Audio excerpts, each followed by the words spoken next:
शरद पवार ने एनसीपी अध्यक्ष पद छोड़ने का किया ऐलान। अध्यक्ष पद छोड़ने के बाद क्या करेंगे शरद पवार? क्या विपक्षी एकता के बनेंगे सूत्रधार? बिल्कुल, ये एक बहुत बड़ा सवाल है जिसने पूरी जिंदगी राजनीति को दे दी हो, जिसने अपने दम पर पार्टी बनाई हो, उसे सुचारू रूप से चलाया हो और सफलताएं भी हासिल की हो। उसी पार्टी के अध्यक्ष पद को छोड़ने के बाद आखिर शरद पवार क्या करेंगे? क्या वो अपने घर बैठ जाएंगे या पिछले दरवाजे से पार्टी को संभालते रहेंगे? इस सवाल का जवाब जानने से पहले शरद पवार के 13 अप्रैल के उस बयान को जानते हैं जो कि अपने आप में काफी कुछ कह गया था। शरद पवार का बयान उस वक्त आया था जब 13 अप्रैल को वो दिल्ली में कांग्रेस अध्यक्ष मल्लिकार्जुन खड़गे और कांग्रेस के नेता राहुल गांधी से मिले थे। विपक्षी दलों को एकजुट होना चाहिए और सभी विपक्षी दलों को एक साथ लाने की कोशिश की जानी चाहिए। इसके लिए टीएमसी प्रमुख ममता बनर्जी और आम आदमी पार्टी प्रमुख अरविंद केजरीवाल जैसे नेताओं तक पहुंचने का प्रयास किया जाना चाहिए। इस बयान का क्या मतलब निकाला जाए? उनके इस बयान में विपक्षी एकता को मजबूत करने का संदेश है।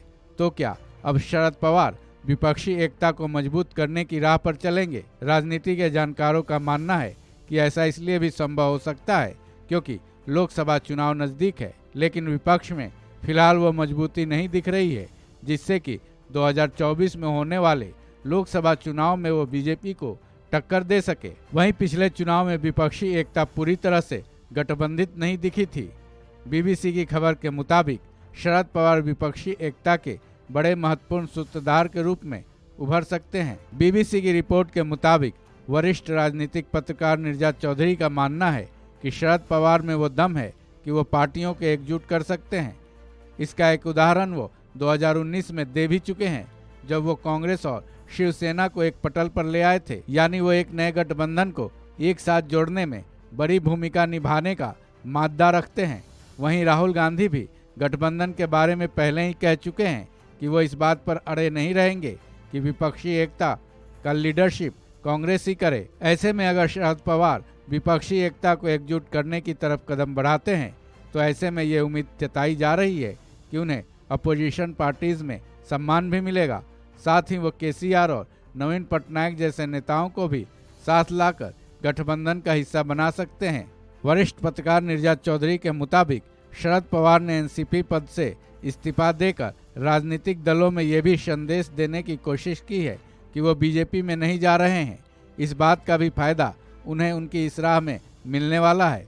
वहीं वरिष्ठ राजनीतिक पत्रकार विजय त्रिवेदी के मुताबिक शरद पवार ने हमेशा बीजेपी विरोधी राजनीति की है।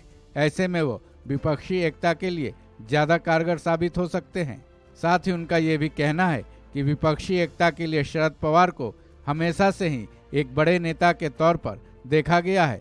हालांकि ये सारी बातें फिलहाल इफ एंड बट की चादर लपेटे हुए है जिनको पुख्ता होने की मुहर लगनी अभी बाकी है। शरद पवार आगे क्या करेंगे इसको सामने आने में फिलहाल थोड़ा वक्त लगेगा। इस खबर में बस इतना ही। बाकी अपडेट्स के लिए जुड़े रहिए वन इंडिया हिंदी के साथ।